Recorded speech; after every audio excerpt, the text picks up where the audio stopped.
Welcome, everyone. Thank you for coming to this panel on how do innovation and tradition influence our Jewish practice. This is, as you may know, a big topic. It's a topic that people approach from different angles. Some people approach it as consumers of culture. The people on this panel, can you hear me? No. Louder. Yeah, speak up, because this is not a real microphone. And some people approach it from the perspective of being creators of culture. So the people on this panel fall into that latter category. And what I'm excited about this panel is that there is innovation in the Jewish world today, or the Israeli world. We can talk about what the difference is, in a lot of different corners. You have innovation in terms of the arts, in terms of production of new media, in terms of production of new kinds of ritual spaces, new ways of doing pedagogy, and innovation in Jewish storytelling as well. These things sometimes work together, sometimes don't, but in part because of the ubiquity and the abundance of creativity in the Jewish world today, it is sometimes hard to get a handle on exactly what is going on, what it's moving towards, and what we should expect going down the road. So I'm excited because all three of the people who are on this panel are incredible producers in their own area, and I would love to hear them talk about their different subjects. So let me introduce our panelists, starting from the farthest from me. Not ideologically, just physically. Maybe ideologically. Maybe. Well, we'll find out in an hour or so. Yeah, don't be fooled by our matching kippahs. All right. So Aaron Potek is the rabbi of Gather DC, an organization in Washington, D.C. that works with Jewish 20s and 30s. He believes Judaism is a source of wisdom and meaning and loves helping people find a relevant connection to their Jewish identity. He received ordination from Yeshivat Chovevei Torah and served as the campus rabbi at Northwestern University Hillel from 2013 to 2015. In his free time, he enjoys hiking, journaling, storytelling, and improv. And if you haven't heard his story from The Moth, go back and search the archives because it's wonderful. Jessica Tamar Deutsch is a New York City-based visual artist. She earned her BFA in illustration from Parsons. Deutsch has completed residencies and run workshops with Art Kibbutz, the Brandeis Collegiate Institute, and the New Shul. Her first book, The Illustrated Pirkei Avot, is currently available in print. I have something to do with the publishing house, so I can attest that it is an excellent book. And it's available in the lobby. That's the end of the log rolling I'm going to do. Okay. Yochai Maital is the co-founder and senior producer of the podcast Israel Story. Yochai grew up in Haifa, where he spent his childhood in the youth group Noam. He then spent 8 years as an officer in the IDF. Following his wife's studies, he now calls New York home. After studying at Tel Aviv's Minshar College for Arts, he began writing and creating radio, and along with 3 of his childhood friends, he created Israel Story. Ecologically minded, Yochai has built eco-houses and was among the founders of Tel Aviv's first and still only organic food co-op. I'm sorry for not talking about your dog. And taking out the part about being a Tel Avivian secessionist, but okay. Okay, you can add that yourself. That can be part of your responses. Okay. So excited. So there's a lot of things I want to talk to you about, but the first thing I wanted to ask you is, from your vantage point as creators, how you see the landscape of Jewish creativity. Where is the frontier, and also where do you see deficiencies, areas where there is not yet innovation, where you are hoping to see innovation going forward? So maybe let's just start with Aaron and just go to. Oh boy. Great. Yeah, I guess maybe we'll get into it. I'm not sure what we mean when we talk about Jewish creativity or Jewish innovation. I'm not even sure why exactly I'm on this panel. It might be because I held Yom Kippur in a bar. So I'll say up front that, hosting services in a gymnasium or in your home is not creativity. That's just saving money on building costs. So maybe I'm here. I hope that I'm on this panel because from a rabbinic traditional Jewish perspective, I think that we need creativity from a religious perspective. We need to be thinking about new ways of being Jewish. Judaism throughout our history has been one that's been in dialogue with the society that's around us, and so we're in a new age with all kinds of new things that are being presented to us, and so how Judaism interacts with that is, I think, where creativity happens. I'm not a creative expert, but my sense is that creativity happens when you put 2 things together that maybe don't necessarily fit, and then you see how it all comes together.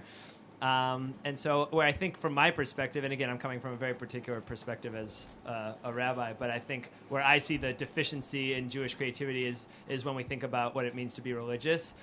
In theory, we say that we're creative and innovative, but I think in practice, the range of what it means to be religious is actually quite narrow, and I'd love to kind of see that exploded and really like broadened out in a much more expansive way. Happy to share more about that, but for now, that's what I'll say. Thanks. Oh, this is like a full room. Thanks for coming. Yeah. I think that right now it feels really important. I've been sharing my book with different communities, doing my own sort of like made up book tour thing. And it's actually a really exciting time now to be a Jewish creative. And since coming out with my book, I've been meeting lots of people who like I've looked up to their work, and meeting people who like have awesome ideas. While I was doing research for my book, I realized that like the sages thousands of years ago were like facing the same question that we're facing today. Like, how do we preserve our culture? How can we ensure there be a Jewish future? And I think we're doing a pretty good job. I think we could like breathe a little bit. A lot of people are making neat things, and I guess my goal is thinking of also what are like more cost-effective ways to do Jewish innovative things.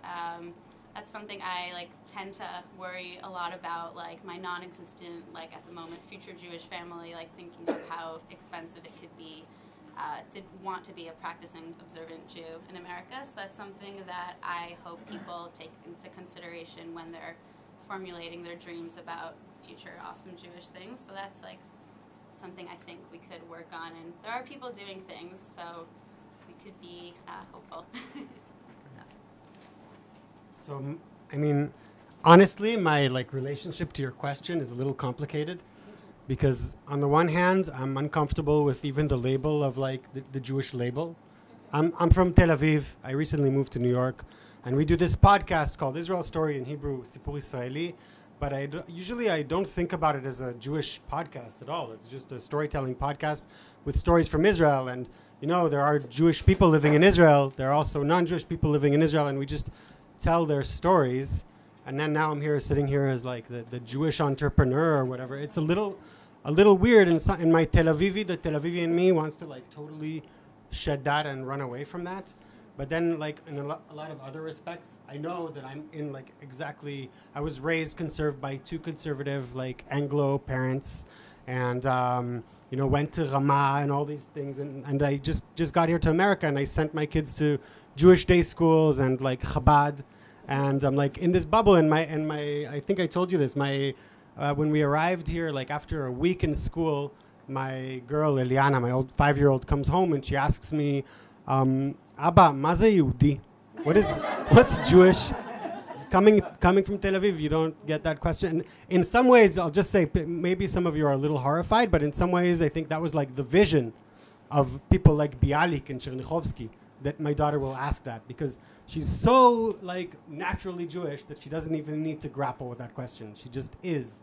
But all of a sudden, coming to America, she's like, what is it? And I wanted to give her like an honest answer, and the only thing I could come close to an honest answer was just like a bunch of people who loosely believe in similar stories or tell similar stories. And then I thought, hey, it's interesting. It's kind of like what I do as well, is just tell stories. So maybe there is like something just Jewish about storytelling in a way, even though it's also universal. But we have our like respectable place there, I think, as a people. And it's I feel like I'm kind of discovering myself in a way. It's like you get far from somewhere and you have a different perspective. So. Great. Well, thank you. I'm glad. I feel like this is a Jewish panel because 2 out of the 3 of you are not sure why you're here. Which is fine. We'll figure it out in the course of the next hour, hopefully. Aaron, I just wanted to go back to something you said earlier. You talked about creativity, I guess specifically in the Jewish ritual space, as being somewhat narrow right now. Can you talk a little bit more about what you meant and what a kind of more expanded ritual space might look like? I feel like you're downplaying like how interesting your own work is. Oh. Is okay? Okay. I can talk up my work. Well, I guess like the most obvious example, I literally it's on my mind, I just led a session right before this on how I led Yom Kippur in a bar this past September. And I think that's maybe just the easiest kind of jumping off point because, we talk about there's so much innovation happening in the Jewish world, and they're all rethinking ritual. And then you look around at what's happening on Yom Kippur. And again, maybe in your amazing cities there was more diverse, but in Washington, D.C., literally every single option was services in a space. Somewhere in a gymnasium, somewhere in someone's home, somewhere in like a conference center. But like, it was just services. That was like, if you wanted to engage with Yom Kippur in a communal way, you went to services. Now, okay, you can argue that, that's just what Yom Kippur is, and we argued about that in the last session. But I guess what I'm trying to say is like, I hope that that's not true. I hope that there's a plethora of ways that we can engage with the themes of Yom Kippur that are not only happening in a synagogue. So I think that that's just the most obvious example where it's like we've got to be thinking more outside the box. And I even brought a text of, you said Maza Yehudi, like who's a Jew, but the original word for Jew that goes all the way back in the Torah is Ivri, and Avram is called an Ivri. And so there's this amazing midrash that says, why is he called an Ivri? It comes from the word Aver, which means like over. And so it's this great midrash that when the whole world was on one side of the river, Abraham was on the other side of the river.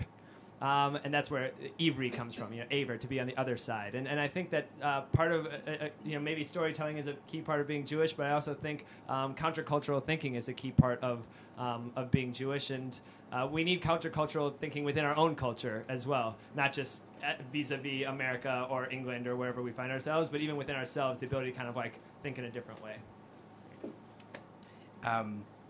I want to push you a little bit more on this Maza Yehudi question. What is a Jew? So your podcast is... I'm not an authority on that. I'm from Tel Aviv, yeah? You can be authority for yourself. That's fine. So your podcast, Israel's Story, which I think is one of the most, if not the most popular, quote-unquote, Jewish podcast in the world today, is, I think, seen by at least some Americans as being within the landscape of Jewish stories. But my sense, speaking with you and also I think speaking with one of your other producers, is that this is not necessarily shared, that the perspective on what it is to have these kind of stories be told from an Israeli perspective is actually less connected to the American identity. How do you feel about your work being appropriated by American Jews as being part of their story? Yeah. It's a really good question because on the one hand, obviously, like we want our stories to get out into the world, and we want people to connect to them, and we're always happy. Whoever connects to them, wherever they land, it's always a very special feeling for somebody to come up to me and be like, "Hey, I listened to your story, and it touched me," or arguing or asking me all kinds. It's always amazing whoever listens to it. But we do have this aspiration of getting as far and wide as we can. And having collaborations with big podcasts, right? We've had collaborations with Radiolab and others, and we want to keep doing that and expanding our listenerships, not just to people who are interested in Israel because they're Jewish. So it's this kind of I don't exactly know if I'm happy about. I'm both happy and a little troubled by it. And on the other hand, I definitely feel like I want Jewish people from this is more relating to like my own ideology about like the diaspora in Israel. I really want people from everywhere to be involved with Israel as much as possible. I feel like we need all the help we can get, and I want like Jews to be involved. So if Israel's Story is a way that is a tool that helps Jews from around the world sort of get involved and connect with Israel and think about Israel, then I'm happy with that. Right. And do you see, just to kind of ask you one more follow-up, do you see kind of American narratives as developing along a parallel track to the kind of work that you're doing, or do you see your work as kind of being able to accommodate American stories as well?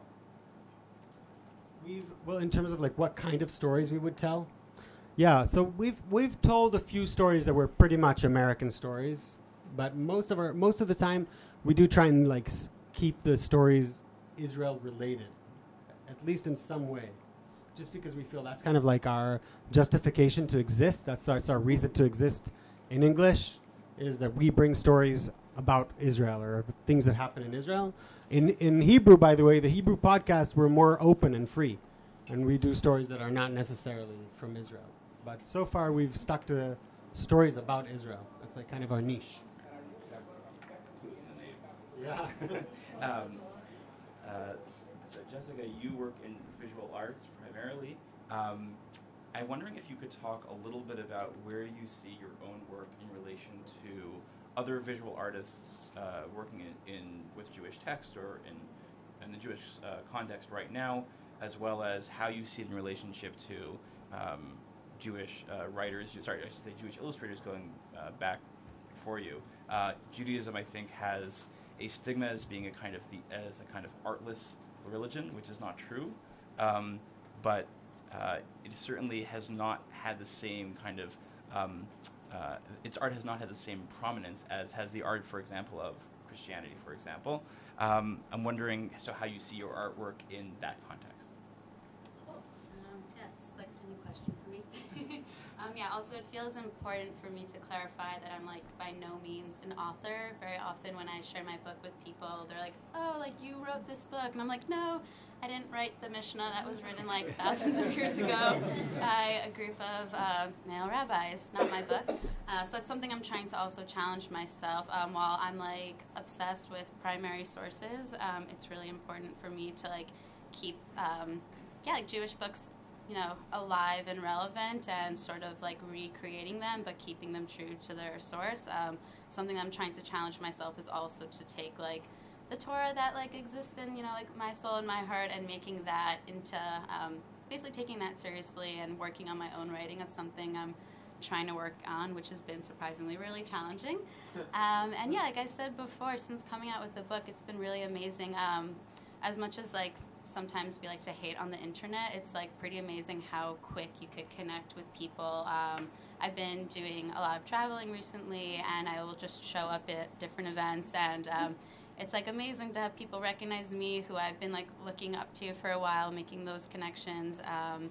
And I think what's really special about like this moment in the Jewish world is people like really taking seriously the value and power of Jewish creativity, and that's more welcome in classrooms and even within music as well. I felt that especially when I was in Israel, I think people are going back to the primary sources and sharing it in new ways. For the most part within like the music scene there. I don't know if there's any Victoria Khana fans in the room. She is like the queen. So it's something that I'm trying to like also be a bit more playful with, like writing, trying to do like some music on the side, more books, painting, and trying to like claim the title as like being a Jewish artist in all the ways and not just illustrator, I guess. So just a follow-up, I'm wondering, so you've shown your work both in America and in Israel. I'm wondering if you found the reception of the work to be different in those different contexts. Somewhat, yeah. It's also interesting, I guess, every like city within Israel has its own flavor, and I was living in Jerusalem for 4 months, and even every like neighborhood within Jerusalem will like receive things differently. But people were pretty excited about it there, but I was actually in Tel Aviv for one day trying to figure out like what would be a good place to sell it there, and apparently there's like one street there, Ben Yehuda Street, where they have like their Judaica shops, but I was talking with a friend there about getting it in certain stores there, and they're like, I'm not so sure like how relevant people feel like it is to their daily lives, which like I get. I'm not trying to like impose on anyone to read this book. I think it's like a fun, easy way to tap into like authentic Jewish teachings and spirituality. But I think it's been a little tricky within Israel also, especially like with the language thing. The book is in English. I understand people wanting it in Hebrew there. I think it also has to do with like I've been in New York for so long, and I definitely got a lot of community support along the process of making it. It was a 4-year journey, so some of my friends joke that like the whole community is like birthing this book with you, which I really felt that way, and it was nice to have that support. And I think when people feel like they're a part of like creating something, they're like way more invested in it, and showing up in a place where people know you a little less, it like takes time to kind of like prove your legitimacy and the work. Yeah, so I mean that's what's also so nice about sharing my work here at this Limmud is that I feel like a lot of people here have been like a part of that process, and yeah. Great. Thank you. So I want to talk about literacy with you guys. Within the American Jewish community, there is a wide range of Jewish literacy based on the kind of Hebrew background people have, the kind of Jewish background people have, and the kinds of creative products which are created, both in ritual context and in the narrative context, the kinds of language that can be used, the kinds of subtext that can be given, will vary a lot depending on what can be assumed about the audience that is receiving those texts. To the point, I suspect, that there may be in the American context kind of two different kinds of creativity that exist. A kind of creativity for those with relatively high levels of Jewish knowledge and Hebrew knowledge, and those with relatively low levels of Hebrew or Jewish knowledge. I'm wondering, in your own work, how you kind of grapple with questions of literacy, about expectations for what your audiences will or will not know, and also the expectations, so the kind of responsibility that you take on for yourself to educate audiences about the thing that you love and care about. So maybe, Jessica, do you want to, actually, just Aaron, do you want to? Sure, yeah. Yeah. It's hard. I mean, I'm coming from a particular perspective. I work with Jews in their 20s and 30s who are illiterate. I wouldn't call them that to their face, but I mean, I'm working with Jews who are not engaged, which means they're illiterate. They didn't go to day school. They don't have, like a thick Jewish identity. And I think often people assume that I'm doing Jewish literacy work, and I'm not doing Jewish literacy work. That ship has sailed. There's one or two people who will quit their job and move to Israel and study at Pardes for a year, but that cannot be our metric of success when engaging with the unengaged who are in their 20s and 30s. That's something that really needs to shift in Jewish educational work, but that's for another time. Again, as it relates to 20s and 30s, we can't try to send them back to day school. That they missed that. So that does present a serious challenge when because on the one hand I try to be really empowering with these 20s and 30s. Lo b'shamayim, it's not in the heavens. This really is yours. And on the other hand, you can't innovate if you don't have the raw materials. You can't paint without paints. And so I'm not. It's a struggle that's alive for me. In terms of your question of how do I navigate that personally, I think that people want something that's authentic. But authentic is not the same as traditional. So if I can root something in kind of an authentic classical text, a primary source, and then use that kind of to play with, I think people are really drawn to that. I'll say just because, why not? Let's be provocative. I think that, Jewish yoga that is yoga with Jewish people is not Jewish yoga. That's just yoga with Jewish people. And so I think that I would love to see more creativity from the Jewish world that's coming from a place of literacy. If I can make a broad, sweeping statement, I think the people who are coming from places of literacy are often less creatively inclined, and the people who are more creatively inclined are coming from a place of less literacy. So what I would really love is to start seeing a dialogue between those two groups. And I'm wondering if you can maybe just be a little bit more concrete and give an example of ways in which you try to weave authenticity into the programming that you do, given, as you say, that it's not your job to kind of make up for whatever education could have or should have been given in prior years in life. Yeah. I'm trying to think. There's all kinds of different examples. Again, I don't know that I'm so creative. I lead discussions that are about conversations that relate to our lives. So I guess it's creative in terms of the ways that I try to pull text to have conversations about, pulling a text about halakha, but using that to actually talk about how we relate to rules and if we're rule followers or rule breakers, just things like that, pulling out the human pieces of that. I think that's a creative process that I'd like to see for more literate Jews happening, is trying to pull out the human piece of it. But I don't know. One thing that's coming to mind is I run an activity called I call it Jewish Chopped. For those of you who are familiar with the TV show Chopped, it's you give people a couple of ingredients and then the chefs need to create a dish from it. And so I just give them a Jewish idea, a Jewish object, a word in Hebrew or Yiddish, a couple of things, and they pick from each pile. And I say now let's do a creative writing activity where we're pulling in, where we're inspired by these different things. And again, I think that's an example where I'm trying to give people a little bit of that literacy, a little bit of that authenticity. You don't need to be like an expert in order to play with it, but you got to have the raw material. So I have, here's an explanation of what the Jewish object is, and here's an explanation of what the word is, and then like run wild and see what you can create, and people come up with some pretty cool stuff. Jessica, so I wanted to ask you basically the same question, but also add on to it something that Aaron said about increased literacy sometimes correlating with less creativity. Someone who's worked on projects which have been involved which have involved pretty high-level text. I'm wondering how you think about that correlation, whether you see it, and in general, how you see your work, whether you see it as being kind of attempting to educate a broader public, and how you try to navigate the fact that the audience for the work, some people you may meet or may never meet, will have very different levels of Jewish knowledge. So you said a bunch of things that also relate definitely to my way of, formulating my agenda. But I've worked with different communities. I love working with different ages and backgrounds. And something that I realize is that a lot of communities are a little bit afraid to do things that are too Jewish sometimes. And sometimes there's this bigger focus to make positive experiences, so the Jewish part is pretty light, and as someone who's pretty Jewish, it feels like a really missed opportunity. So when I'm the one who's curating classes or experiences for people, it feels very important to not underestimate people's ability to grapple with something they've never seen before. Like Aaron said, I was going to bring up the Lo B'Shamayim, and it's so true. I think for many people that's sort of their mantra with Jewish creativity, Lo B'Shamayim, we're meant to play with this and have a real relationship with it, and it's okay if it's complicated and really challenging sometimes, that makes it real too.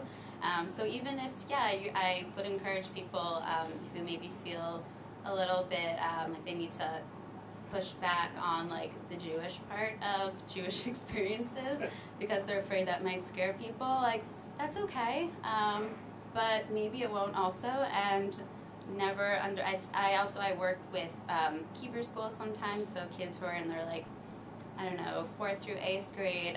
Especially I've worked in Manhattan for a bit, and these are smart professional kids. They're in Broadway shows, and I'm who am I to teach you anything? They're really smart, but it was sort of really eye-opening to see how confused they were about anything Jewish. And I kind of realized with a lot of programming, information just gets regurgitated, and it gets a little boring and stale. And I think it's important, especially with kids. They want to learn interesting things, and even people who are not Jewish, people crave meaning. So we shouldn't be afraid to share that in new ways, as long as it's not, imposing. All people want meaning. So Yochai, I have the same question, a little bit different for you. So you're producing a podcast in English about a culture that is primarily conducted, not exclusively conducted in Hebrew, which means that your work from the very beginning is an attempt to kind of educate people about something which they may not have access to. I'm wondering how you navigate the same issues of literacy about Israeli culture, and how much you see your job as being a pedagogical job of trying to get people to know more about Israeli society. Radio traditionally has often been a medium in which pedagogy is done. In some ways it's useful as the medium for that. There's lots of very educational podcasts out nowadays as well. So I'm wondering if you see your job as being an educator in that way, or whether you see the kind of storytelling that you've described as being something different than that. I think the most important point is what you said about kind of being respectful towards the person you're teaching, or in our case, the listener. So there's always this kind of balance that we're trying to strike between, on the one hand, being just engaging and interesting and telling a good story, and for that you need to have a certain base knowledge, so you'll get it, but you don't want to be condescending and start telling people things they already know, and then they'll be they'll feel looked down on. So it's a kind of this balance that we're always trying to strike in terms of your question. But in the second part of your question about like the pedagogy of, see, I'm not even good at that word.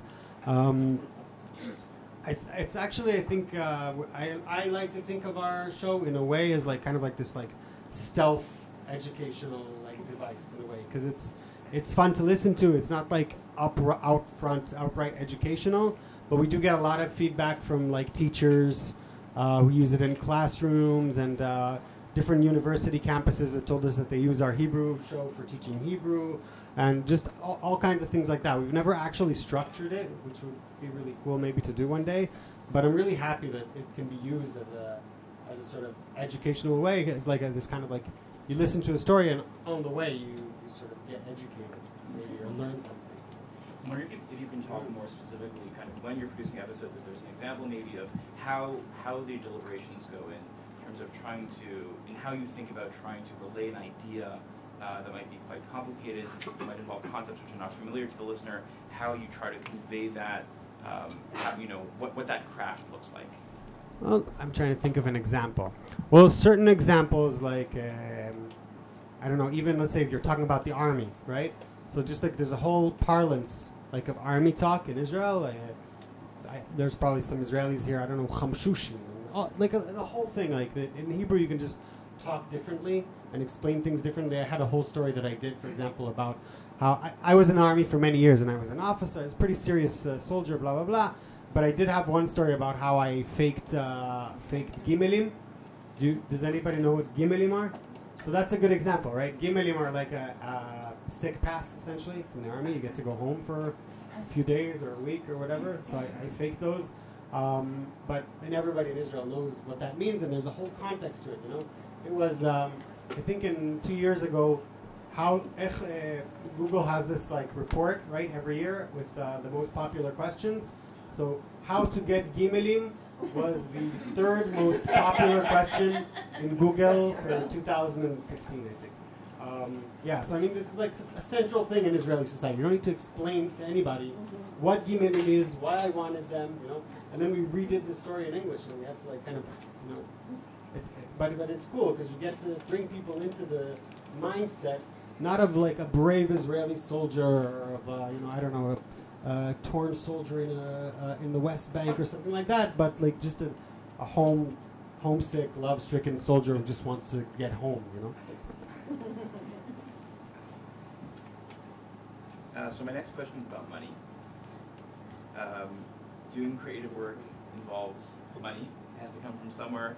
And I'm sure all of you in various ways have had to deal with donors and also institutions. And part of what it means to do creative work and to try to get funding from institutions means to deal with the politics, not just of your own particular organization, but someone else's politics as well. I'm wondering how you see, what you see the role of money as being in your creative work, how it helps, how it doesn't help, what you see as being the ideal relationship between you and sources of funding, or whether you think that you shouldn't be reliant on donors whatsoever. So, Aaron, do you want to start with that? Yeah, good luck not relying on donors whatsoever. Yeah, I don't know. I mean, I'm in like a really lucky position because I happen to have funders who like love that I did Yom Kippur in a bar and love that I get arrested. So like I'm lucky. Say that? Say that again? Oh yeah. Well, okay, for another time. For good reason, protesting, not selling drugs. Haven't gotten arrested for that. Just kidding. I have. No, I'm kidding. What are we talking about? Oh yeah. So I think from a money perspective, like I don't know. I think to be the sad reality is like to be innovative is that you gotta be a little bit outside of the box. Like I'm not sure that creativity happens in like the status quo things. I mean, I think that's almost the definition of creativity and innovation. So I guess that's kind of what we're talking about. But you got to kind of like step outside of it a little bit. And so when you step outside of it, people don't like that. And so, yeah, I've certainly applied for a fair number. This is kind of sad confession. This is like my equivalent of applying for Gimelim. But here we go. I've applied for all kinds of grants that I haven't gotten. And I think I've got great stuff going on. But at the end of the day, people want to fund traditional stuff. And so, and especially today when we're talking about... apply for them. fake them or you get them? I understand. Okay, I need to listen to the podcast. I'm so sorry, but yeah, I mean, I think in the end of the day, like, you know, especially working with 20s and 30s, funders want to know how are you perpetuating the Jewish people and how are you making sure that like they make babies, Jewish babies, and so it's like. Sadly, that's where we're at. Like for me, like saying no, we're not going to do that is like I guess what creativity looks like for 20s and 30s engagement. But you know, so already like there, I've just lost most of the funders who are looking to fund this kind of work because I'm like refused to be like treating you know full individuals as like baby makers. You know, I don't know. It's like it's a tough life. I don't know if I'm like here giving pump up talks to innovators out there, like you can do it, like it's okay, or if I'm like here talking to funders, being like, please stop trying to fund Jewish continuity and actually fund like authentic Jewish identity exploration. But yeah, I mean, I think at the end of the day, the sad reality is that you know if you're outside the box, that also means you're probably outside the box in terms of sources for funding as well. But I think there's part of innovation is part of that too. How you reach out to new avenues of donors, you know, if you're trying to do something different, then you're probably going to want donors who are interested in doing something different too. I'm wondering, I'm glad that your funders are okay with whatever things that so far. Right They're not going to like that I made jokes about getting arrested with drugs, but that's okay. This isn't being recorded, right? So I guess thinking about the other rabbis, the other educators who are working in your space, also with 20s and 30s, also trying to create innovative Jewish programming, who are also reliant on funders. I'm wondering how you think their work might look different, or whether it would look different, what if kind of the grant application didn't need to be written in certain ways, if like the impact studies didn't need to be written in certain ways. Do you think that it would look different? It would look radically different. And how would that? I mean, again, I can speak only to like 20s and 30s stuff, but yeah, I mean, the sad reality is that a lot of the work that is happening in the Jewish world is driven by what funders think should be happening in the Jewish world. And so, you know, I'm the last person who's going to pretend like rabbis are amazing and you should just like throw money at them and they'll do great things. Like there's plenty of bad rabbis out there. But yeah, you know, I think people who have worked on the ground, who have like proven, you know, kind of success in the field, I'd love to see, I mean, again, this is incredibly self-serving, but I'd love to see more funders being like, hey, you look like you know what you're doing. You might even know what you're doing more than I know what I'm doing sitting in my like, you know, work office in Manhattan. So, you know, why don't I try to like seed more people who are actually on the ground and have a pulse of like what's happening. So again, I don't know exactly what it would look like because I only know what I would do with that money, but I think people who are working on the ground, I'd love to see funders empowering them more to try out new things and help them feel like they don't have to be scared of like, oh, I'm not, you know, towing the line of exactly what needs to happen. I think there's often this like tendency to like chase the shiny object being the grant. So it's like, oh, I guess now we're really passionate about, you know, environmental issues in Bulgaria. It's like, okay, didn't know that we were passionate about that, but now that's a core mission of our entire organization. Yeah, so, I mean, that's like a little bit of an exaggeration, but I think that tends to happen with a lot of Jewish kind of like grants that then get swallowed up into the vision. And so I'd like to see that going in the opposite direction. What if the vision actually then drove the money? I have one more follow-up question, because you opened the door to talk a little bit about activism. Mm-hmm. I'm wondering if... when I got arrested. Yes, that's it.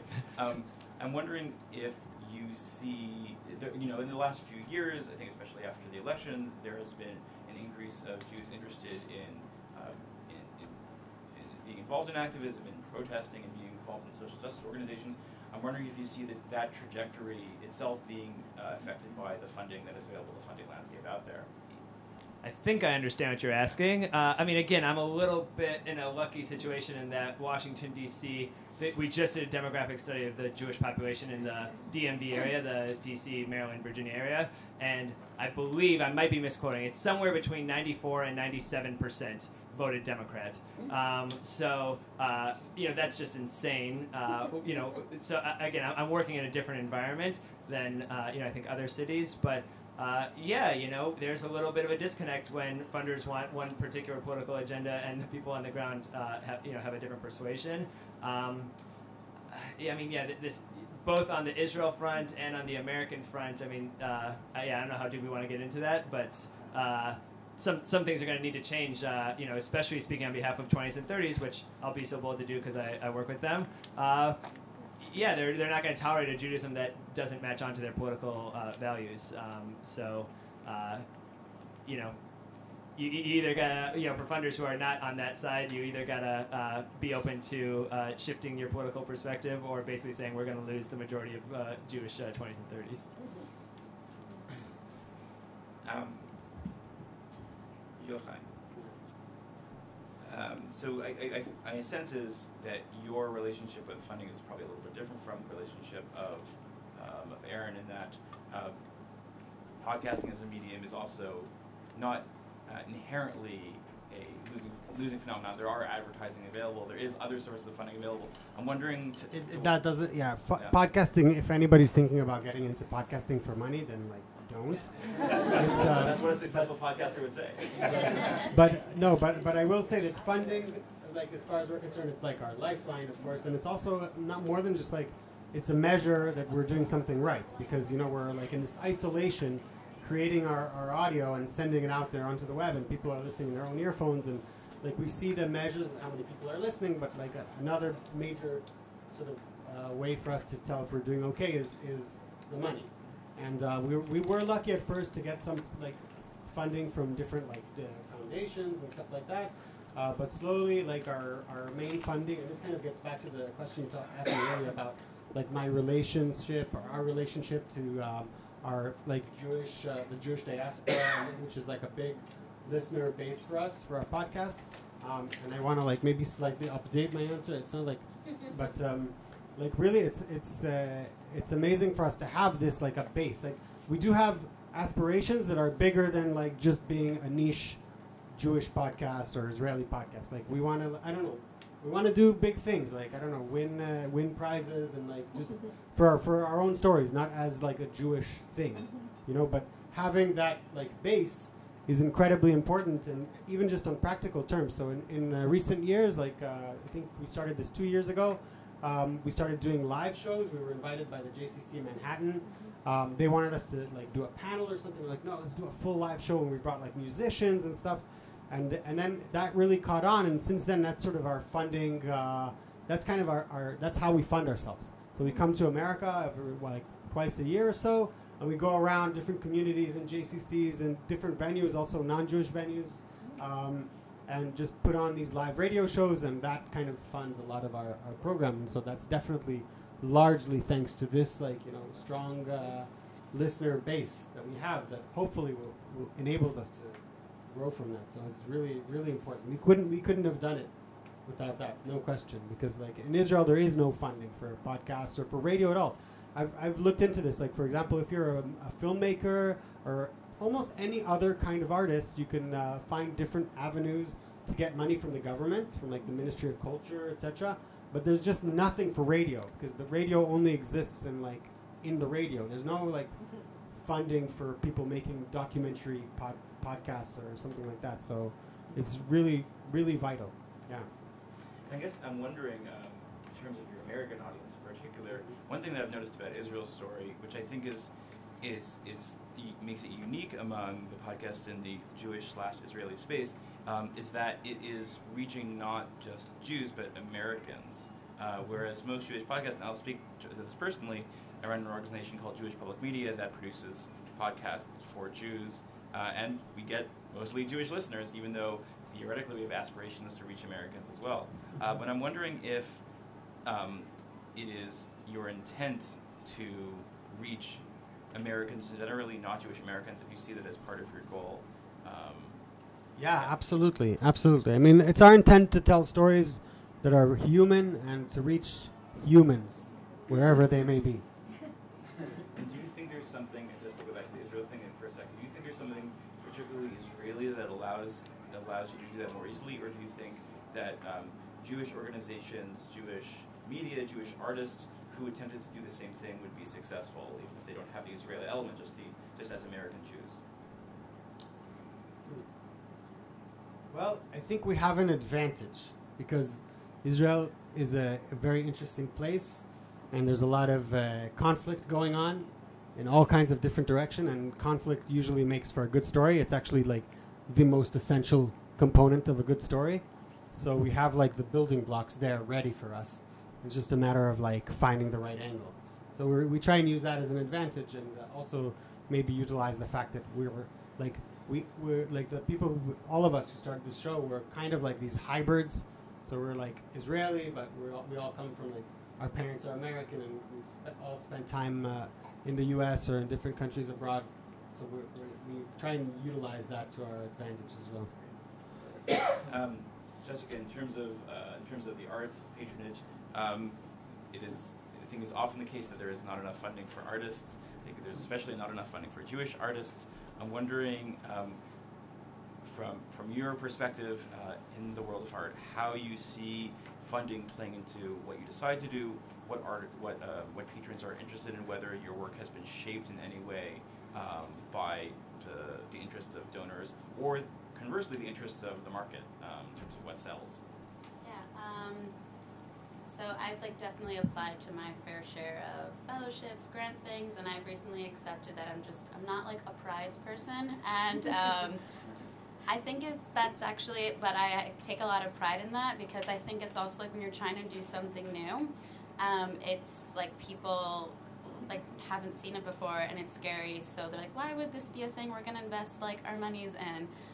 Which I get, and it's been interesting. Some people who I've tried to get things with have recently gotten back in touch with me for other ideas, projects, fellowships, but it's been challenging also to revisit these opportunities because I kind of realized I think we actually have different agendas, and maybe they're actually not the right people for me to work with. But yeah, I mean, it's a dream to have someone be here's money, go do your dreams. But yeah, as an artist, I could be, I guess, as a human, really stubborn about my vision. And yeah, it could be really hard to find a team of people to work with, and even finding a publisher for my book was a big challenge. And I think part of that was not necessarily because they didn't necessarily like it, but it seemed kind of foreign to them, what I'm up to. So wanting to invest in that seemed, I guess, risky for certain publishing companies and for certain fellowships and residencies. But I also, I feel hopeful that people are starting to recognize, this new wave of energy coming from young Jewish artists, and really valuing that. So we have time for one more question, and then I want to leave 20 minutes for questions from the audience. I want to ask, outside of the work that you guys are doing personally, what is something that you are jealous of? What is something that you see going on somewhere else in the Jewish creative space, the Israeli creative space, that you feel I wish I had thought of that first? Or you go, I hope that, you want them to continue. What is something that really excites you right now? So starting with Aaron. The work of my two panelists. That was a half joke, but it is true. I don't know. Yeah, there's all kinds of cool stuff that's going on. I know, his name gets thrown around a lot, but Rabbi Amichai Levi is doing a lot of cool stuff with storytelling. I guess I'm just interested in general in people who are taking traditional stuff and then innovating with it, which I guess is what this panel is about. People who see Torah as a plaything that we can play with. And again, I'm not pessimistic. I know it's happening, but it's not I don't see it as much as I would like to be seeing it. Again, either because people don't have the Torah or they don't see it as a plaything. And so, but yeah, I mean, I don't know. There's all kinds of incredible. I mean, Jewish culture is really alive and doing well. I think one of the agendas that I have when I work with 20s and 30s. I don't know if people are familiar, but a cultural Jew is the new thing that people call themselves. But the irony is that it's not actually referring to engaging in Jewish culture. It's more used as a negative of I'm not religious or I'm just Jewish. And so one of my agendas is okay, great, you're a cultural Jew. Why don't you engage with Jewish culture? There's a lot of incredible theater going on, a lot of incredible books, a lot of incredible art that's just happening. So maybe own that cultural Jewish identity and really start consuming that in a real way, and not just eating a bagel and calling it a day. So yeah, during my time when I was in Israel over the summer, I started to do a lot of artwork from this space called the Mifal. Maybe some people here have heard of it, but I think a lot of young people in Israel are doing a really good job at just claiming actual spaces and taking over them and making them accessible art maker spaces, and I mean, I guess this is what happens in Israel, in like a Jewish country, that you'll have people from all sorts of backgrounds who are all share this like Jewish story and history coming to make art in one place, which was a really special experience to like it felt like I had a home to go to, and we all share this like collective history, but yeah, we all have like thousands of different opinions, but to have this space to like create together is a really special thing. And like Jewish galleries are starting to be a more popular thing within New York, but to actually have like a maker space where like seeing work in progress is like the most exciting thing, and you learn a lot more about people when you see their process and how they deal with that. And anyone here who's ever like taken a studio art class, like that's a great place to just like make real friendships and bonds. So yeah, I kind of wish that I thought to like make that space. Also, I just like loved Alicia Jo Rabin's performance last night. I was like, oh, I wish I knew how to use like looping pedals and played a violin and had your voice. And just like, yeah, she's pretty awesome. Well, I'm also like, first I'll say like the way I see like the challenge of what we do, it's basically to get people to connect people to a different perspective. So that's like the biggest challenge. If you find, for me at least, I love these stories of people that are totally out there, and suddenly you can like transport like people who live this really different existence into the lives of, I don't know, a blind Arab from Kfar Qasim or an Eritrean refugee, or people with really different lives, and like kind of connecting. So the people I'm always most jealous of creatively are also musicians, because they just have a way of making that happen like really magically. So some like musicians that are working in Israel not right now, that I'm like, I wish I could just be in the studio there while they record, like System Ali and Tamir Nafer, and these are like mainly names of like Arab, Israeli, Palestinian musicians who are doing all kinds of cool collaborations with other like Jewish Israeli musicians that I love. So that would be like, I'm always looking to see what the next song coming from System Ali is. So well, let's give a big hand to our panelists.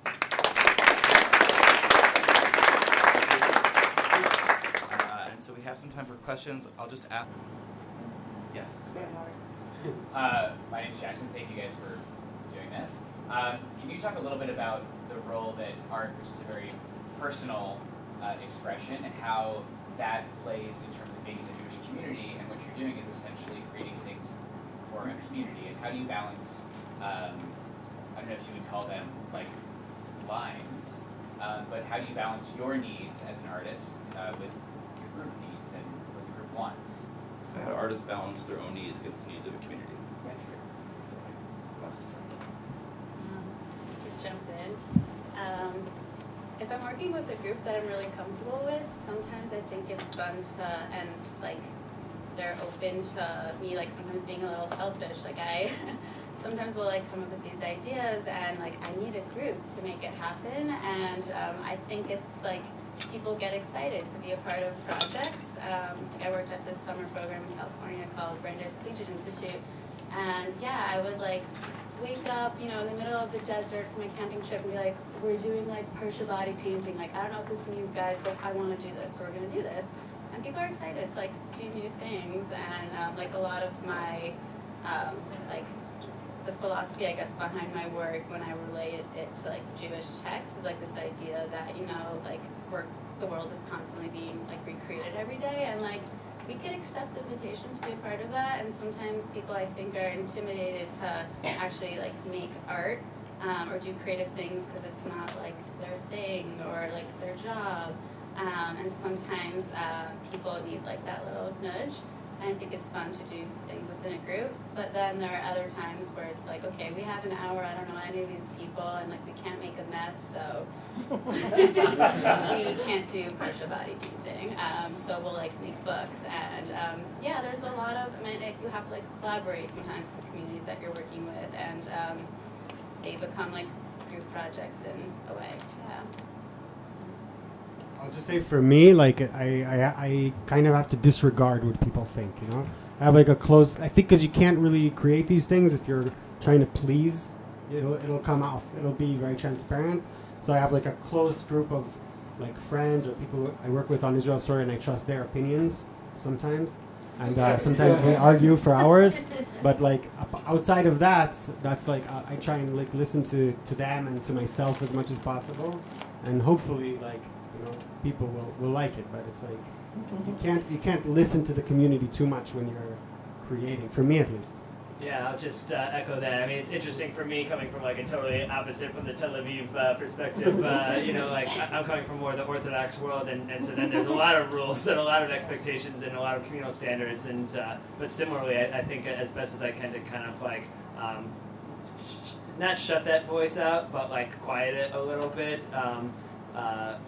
Without getting into a whole thing, I think that Orthodoxy is great in terms of creating community and maybe not as great in terms of fostering individual religious expression. And so I'd probably swing a little too far in the other direction. But to be creative, I think you have to kind of like express your authentic self. And sometimes obsession with whether it fits into the communal standards or not can actually kind of stunt that creative expression.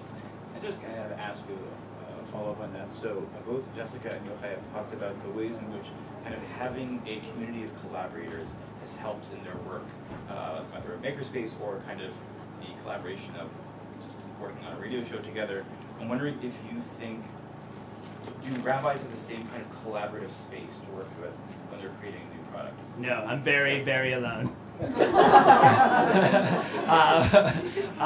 Also a half joke, but just you and the illiterate 20K. Yeah, exactly. No, I mean really. I mean, yeah, similar to Jessica's work. Like I use my people that I work with to help do my own thing. Somewhat selfishly sometimes.